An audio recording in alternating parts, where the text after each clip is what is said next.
Você já ouviu falar do Windows Longhorn? Esse com certeza foi o sistema operacional mais problemático e caótico que a Microsoft já desenvolveu. Diversas versões beta do projeto estão esquecidas no tempo. Além de entendermos toda essa história caótica, vamos ver e testar essas versões com todos os detalhes. A origem do Windows Longhorn.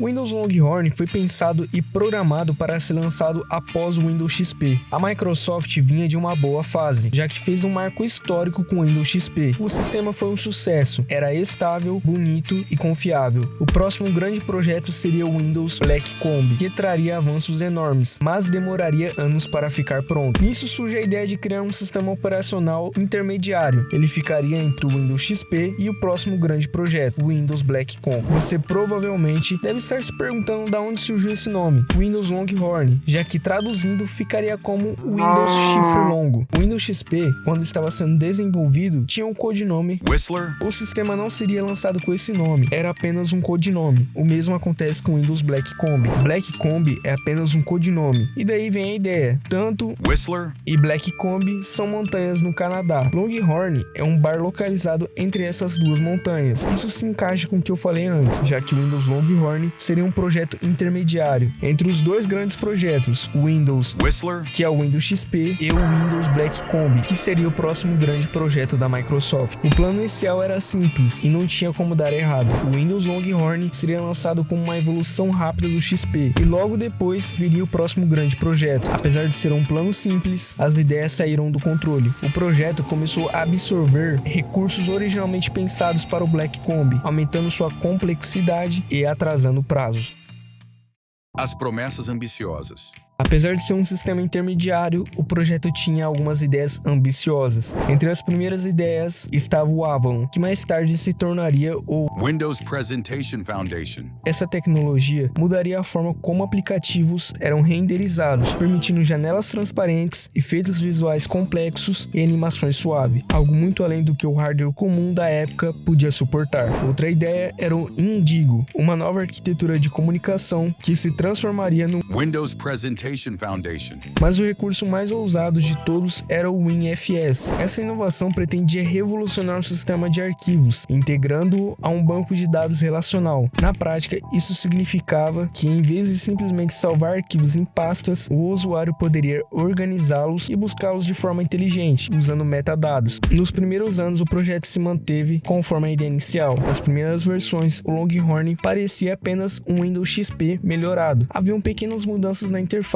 melhorias internas, nada muito radical. A Microsoft não havia feito nenhum anúncio. O foco do marketing ainda era o XP e o Windows Server 2003. E nesse momento começaram os primeiros problemas. Mesmo a Microsoft mantendo o segredo, começaram a vazar várias versões do projeto. Com o vazamento acontecendo, entusiastas do sistema analisavam cada build. Todas as compilações tinham uma marca d'água no canto inferior da tela, com informações do build. Isso permitia identificar a origem de cada versão. A primeira e uma das mais famosas é a build 3683. Ela foi a primeira versão com ISO vazada. Ela foi vazada originalmente em 19 de novembro de 2002 pelo grupo beta X-Betas. Por ela ter a ISO vazado, essa vai ser a primeira build que vamos testar.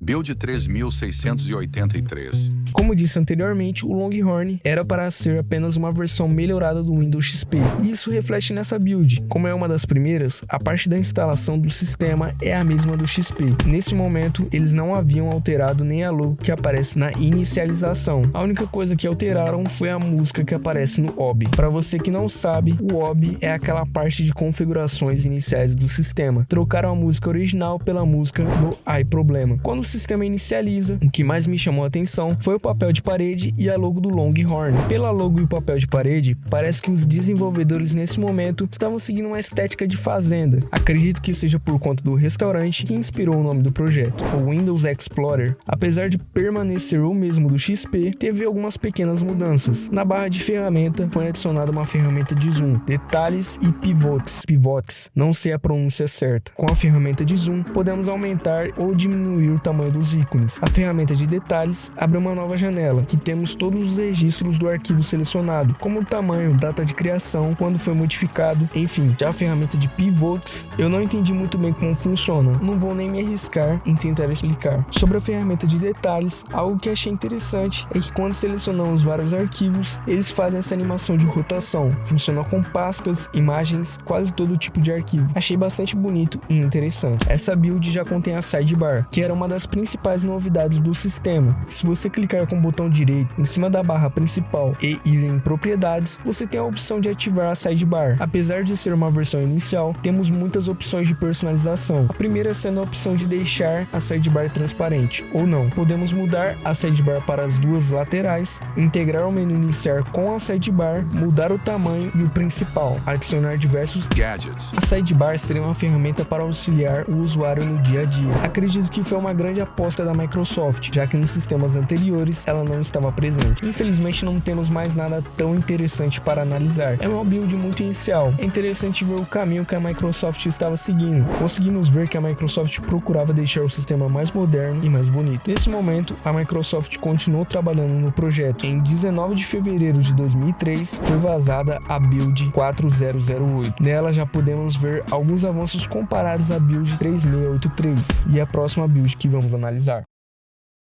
Build 4008. Ao contrário da primeira build, nessa os desenvolvedores fizeram um design novo e exclusivo para o instalador. A instalação não tem dificuldades, é bastante intuitiva. Com poucos cliques, instalamos o sistema. Apesar do novo design, em alguns momentos ainda podemos ver a logo do Windows XP. Logo quando o sistema inicia, na área de trabalho, podemos ver algumas pequenas mudanças. Os desenvolvedores mudaram o papel de parede e também deixaram o tema do sistema um pouco mais escuro. O Windows Explorer teve pouquíssimas alterações. Infelizmente, aquela animação dos arquivos selecionados aqui está desativado, além de terem feito uma sutil mudança nos endereços dos arquivos. Nessa build, novamente alteraram o menu de exibição. Na build 3683, os desenvolvedores haviam feito um design totalmente novo para o menu. Já nessa build, voltaram para o que era no Windows XP. A sidebar teve pouquíssimas mudanças nessa versão. Ao contrário da outra versão, nessa a sidebar já vem ativada quando o sistema inicia. No menu de opções, agora podemos mudar a sidebar para os 4 cantos da tela, enquanto na build 3683 podíamos mudar apenas para os 2 cantos da tela. Apesar desse novo recurso, nessa nova build perdemos diversas opções. Na 3683 podíamos deixar a sidebar transparente, além de podermos colocar o menu iniciar dentro da sidebar. Essa nova build, infelizmente perdemos essas opções. Apesar do novo instalador e algumas mudanças estéticas, infelizmente não temos mais tantas novidades nessa build. Da build 3683 para 4008 se passaram apenas 3 meses de desenvolvimento, por isso vamos pular para a build 4074. Antes da 4074 existem diversas outras builds, mas acaba que não tem tantas mudanças, por isso vamos falar da 4074.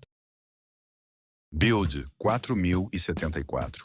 De fevereiro de 2003, vamos direto para abril de 2004. Ao contrário das outras builds, a 4074 foi oferecida aos participantes da Conferência de Engenharia de Hardware do Windows 2004, realizada entre 4 e 7 de maio, tornando-se uma das 2 únicas compilações do Longhorn que receberam ampla distribuição pela Microsoft, sendo a outra compilação 4051. Igualmente a última build, na parte da instalação, essa build recebeu um visual totalmente novo. Eu particularmente achei bastante bonita. A instalação é bem intuitiva e com poucos cliques instalamos a build. Na área de trabalho podemos ver o novo visual do sistema. A barra principal e o menu iniciar receberam um visual totalmente novo. A sidebar continua a mesma, mas seguindo o padrão do novo visual. Na minha opinião, esse novo visual lembra um pouco a versão final do Windows Vista. O Windows Explorer continua seguindo a mesma estrutura, só que com um visual um pouco diferente. O que eu mais achei interessante foram essas animações que ficam na parte de cima do Explorer. Infelizmente perdemos aquelas animações que estavam presentes na primeira versão. O menu iniciar mudou bastante desde a última versão e é bastante semelhante com a versão do Windows Vista. A sidebar mudou o visual, mas continua praticamente a mesma. E nessa versão eu achei ela até um pouco mais bugada.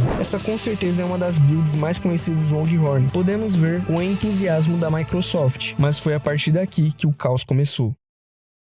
Apesar das diversas inovações que o Longhorn trazia a cada build, o Longhorn começou a se tornar um caos interno. Cada equipe adicionava recursos sem coordenação e o sistema ficava cada vez mais bagunçado e instável. Problemas de desempenho, falhas no Explorer e atrasos constantes geraram frustração. O projeto era para ser apenas uma melhoria do Windows XP, mas acabou acumulando recursos até se tornar impossível de gerenciar. Em vez de consolidar as funções já existentes, os desenvolvedores continuavam adicionando novidades e o código ficava cada vez mais confuso e problemático. O caos estava tão grande que em 2004 a Microsoft tomou uma decisão drástica: reiniciar o projeto. O novo Longhorn seria baseado no código sólido do Windows Server 2003 CP1, descartando muito do que havia sido feito até então. A partir daí, várias das promessas mais ambiciosas foram canceladas ou adiadas. O WinFS foi abandonado oficialmente em 2006. A sidebar foi simplificada. O Aeroglass foi mantido, mas com menos recursos do que os builds experimentais mostravam. A prioridade deixou de ser inovação e passou a ser estabilidade, segurança e principalmente prazo de entrega. Em julho de 2005, a Microsoft anunciou o nome oficial do Longhorn, Windows Vista. Segundo a empresa, o nome transmitia a ideia de clareza e de ver além. O desafio era gigantesco. A Microsoft precisava salvar o projeto em crise e ao mesmo tempo entregar algo que fosse moderno e competitivo. Para piorar, em 2005, a Apple lançou o macOS X Tiger, que oferecia recursos avançados de busca e gráficos, aumentando a pressão sobre a equipe do Windows. Era necessário equilibrar inovação com estabilidade e entregar visuais impressionantes, sem comprometer o desempenho. A jornada foi turbulenta. As versões beta mostravam avanços, mas também bugs e instabilidades. O Aeroglass impressionava, mas exigia placas gráficas que poucos PCs da época possuíam. A sidebar voltou, mas em uma versão mais simples que a sonhada originalmente. Depois de 3 anos intensos de ajustes, críticas e polimentos, em novembro de 2006, o Windows Vista finalmente alcançou a fase RTM. E em 30 de janeiro de 2007, o sistema foi lançado para o público.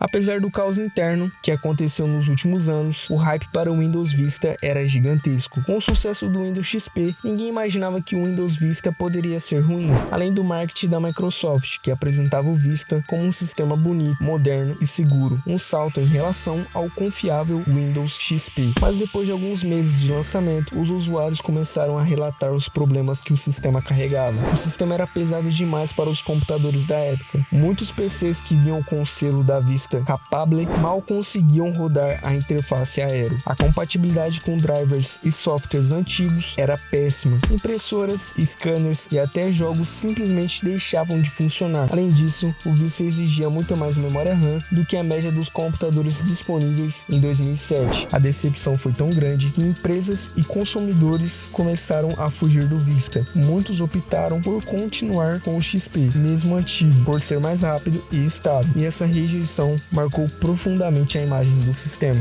O Windows Longhorn, ou melhor, Windows Vista, não teve um final de sucesso igual ao seu antecessor Windows XP, mas mesmo assim serviu de base para os próximos sistemas operacionais, principalmente para o Windows 7. Era um projeto simples, mas que se perdeu em meio à empolgação e principalmente desorganização. Com toda certeza foi uma grande lição para a Microsoft, já que logo em seguida conquistou a confiança perdida no Vista com o lendário Windows 7. Se você gostou desse vídeo, não esqueça de deixar o seu like, compartilhar com um amigo, clique na tela para assistir ao meu último vídeo.